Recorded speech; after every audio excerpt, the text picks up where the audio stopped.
Pernah nggak sih ngerasa kalau pelajaran IPS itu isinya hafalan semua?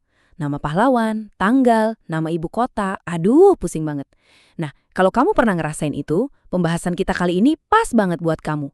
Kita bakal bongkar total cara kita mandang IPS. Jadi, lupain dulu soal hafalan. Hari ini, kita semua akan jadi detektif sosial. Kita bakal belajar pakai satu alat super canggih buat mecahin misteri-misteri di sekitar kita, dan pastinya buat naklukin soal-soal hots yang katanya susah itu. Alatnya, metode ilmiah. Oke, udah siap pakai topi detektifmu? Yuk, kita mulai penyelidikannya. Oke, langkah paling pertama yang paling dasar nih, kita harus ubah cara pandang kita. Sering banget kan IPS itu dicap sebagai pelajaran hafalan. Padahal aslinya tuh jauh lebih dalam dan seru banget dari itu loh. Ilmu pengetahuan sosial itu intinya tentang kita, manusia, tentang masyarakat, dan semua interaksi rumit yang terjadi di dalamnya. Coba deh ingat-ingat lagi, pernah nggak kamu penasaran sama hal-hal di sekitarmu? Misalnya, kenapa ya orang di daerah A logatnya beda sama daerah B padahal deketan? Atau, kok bisa ya tradisi gotong royong di kampungku masih kental banget? Nah, rasa penasaran inilah pertanyaan simpel mengapa ini yang sebenarnya jadi jantungnya pelajaran IPS. Itu tuh percikan api yang memulai semuanya. Nah, ini dia yang seru. IPS itu nggak cuma nyuruh kita nanya doang, tapi juga ngasih kita alat buat nemuin jawabannya sendiri. Sama kayak yang kita lihat di sini. Para siswa ini kan nggak cuma duduk diam mendengarkan. Mereka aktif, diskusi, cari tahu. IPS itu ngelatih kita jadi pengamat yang jeli, pemikir yang kritis, dan akhirnya jadi penemu jawaban dari teka-teki sosial di sekitar kita. Jadi gimana? Sepakat ya? Untuk sementara, kita tinggalin dulu peran sebagai siswa yang cuma nerima informasi. Sekarang kita pakai jubah detektif sosial. Misi kita bukan lagi menghafal, tapi menyelidiki. Setiap kejadian di sekitar kita, dari yang paling sepele sampai yang paling rumit, itu adalah kasus yang menunggu untuk kita pecahkan. Setiap detektif hebat pasti punya alat-alat andalan kan? Sherlock Holmes punya kaca pembesar. Nah, kita sebagai detektif sosial juga punya dong. Sekarang yuk kita buka kotak perkakas kita dan lihat apa aja isinya. Ini adalah senjata rahasia yang bakal kita pakai dalam setiap penyelidikan. Dan inilah dia, alat utama kita, metode ilmiah. Mungkin kedengarannya serem ya, kayak pelajaran IPA di lab gitu. Tapi tenang aja, metode ilmiah itu pada dasarnya cuma resep atau langkah-langkah biar cara mikir kita jadi lebih teratur dan logis. Ini adalah cara kita memastikan kalau jawaban yang kita temukan itu kuat karena berdasarkan bukti, bukan cuma kira-kira atau opini doang. Oke, kita bedah satu-satu ya resepnya. Pertama, mengamati. Ini bukan sekedar ngelihat tapi benar-benar merhatiin detail. Kedua, mengajukan pertanyaan. Rasa penasaran tadi kita ubah jadi pertanyaan yang jelas. Ketiga, mengumpulkan dan mencatat data. Nah, disinilah kerja lapangannya. Kita bisa wawancara, observasi, atau bikin survei kecil-kecilan. Keempat, menyusun hipotesis. Ini semacam nebak-nebak pinter. Kita bikin dugaan sementara berdasarkan data yang udah ada. Kelima, menganalisis data. Semua info yang terkumpul kita olah, kita cari polanya ada hubungan apa nih. Dan terakhir, keenam, menyimpulkan. Kita tarik kesimpulan final. Apakah dugaan kita tadi benar atau malah nemu hal baru? Oke, teori aja nggak cukup. Waktunya praktek. Biar nggak ngawang-ngawang, kita langsung coba aja pakai alat detektif kita ini buat mecahin kasus yang deket banget sama kita semua. Kasusnya mungkin kelihatan sepele, tapi ini bagus banget buat latihan. Nah, ini langkah pertama kita, mengamati.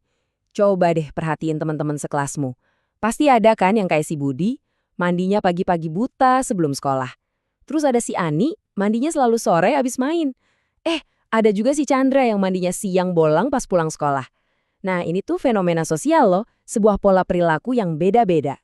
Dari pengamatan tadi, otak detektif kita langsung klik. Pertanyaan yang muncul tuh bukan lagi sekedar, oh si Budi mandi pagi. Tapi, loh kenapa ya jadwal mandi mereka beda-beda?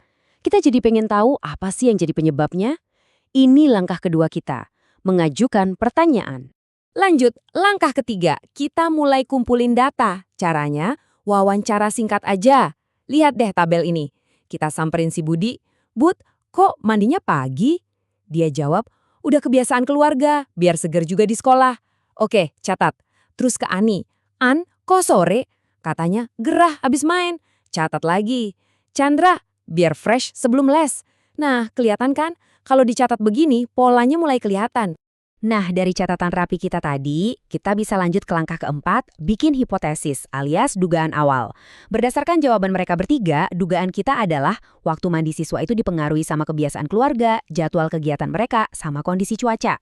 Ingat ya, ini baru dugaan, bukan kesimpulan akhir. Tapi dugaan ini udah didasari sama bukti awal, jadi bukan ngasal. Oke, pemanasan selesai. Kita udah latihan pakai kasus kebiasaan mandi. Sekarang, kita naikin levelnya. Kita pakai alat yang sama buat bedah musuh yang sebenarnya. Soal HOTS.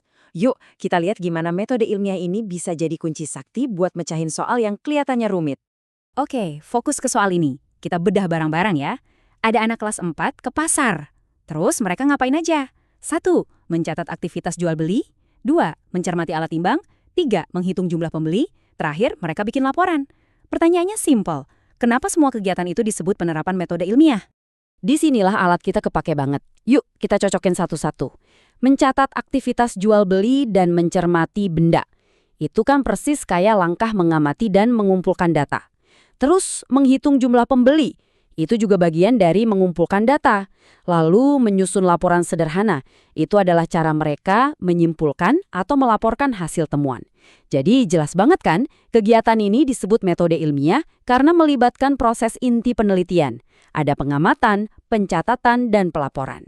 Jawaban yang mencakup semua proses ini pasti yang paling benar. Dan ini dia intinya. Soal HOTS model begini tuh sama sekali nggak nanya apa nama pasarnya atau pasar itu dibangun tahun berapa. Nggak ada hafalan di sini. Soal ini justru ngetes pemahaman kita tentang sebuah proses. Proses berpikir. Kalau kita ngerti alur kerja metode ilmiah, soal model apapun pasti bisa kita bedah dan temukan logikanya. Inilah bedanya antara sekedar tahu sama benar-benar paham. Kita udah bahas konsepnya, udah latihan, bahkan udah berhasil naklukin soal HOTS. Perkakas detektif sosial ini sekarang resmi jadi milikmu. Pertanyaannya adalah, mau kamu pakai buat apa nih alat canggih ini? Ingat ya, metode ilmiah ini lebih dari sekedar cara buat jawab soal. Ini adalah upgrade buat cara mikir kamu. Kamu bukan lagi sekedar siswa yang pasif nerima informasi, tapi udah jadi seorang peneliti muda yang aktif, kritis, dan selalu penasaran. Dunia di sekitar kamu sekarang jadi laboratorium sosial raksasa yang penuh kasus menarik. Jadi, sebagai penutup, aku kasih kamu tantangan. Dengan keahlian detektif sosialmu yang baru ini, coba deh sekarang juga lihat sekelilingmu. Fenomena sosial apa? Entah itu soal kenapa game tertentu bisa ngetren, atau cara orang ngantri di kantin, atau bahkan kenapa sebuah meme bisa viral yang bakal jadi kasus pertamamu. Selamat menyelidik para detektif sosial.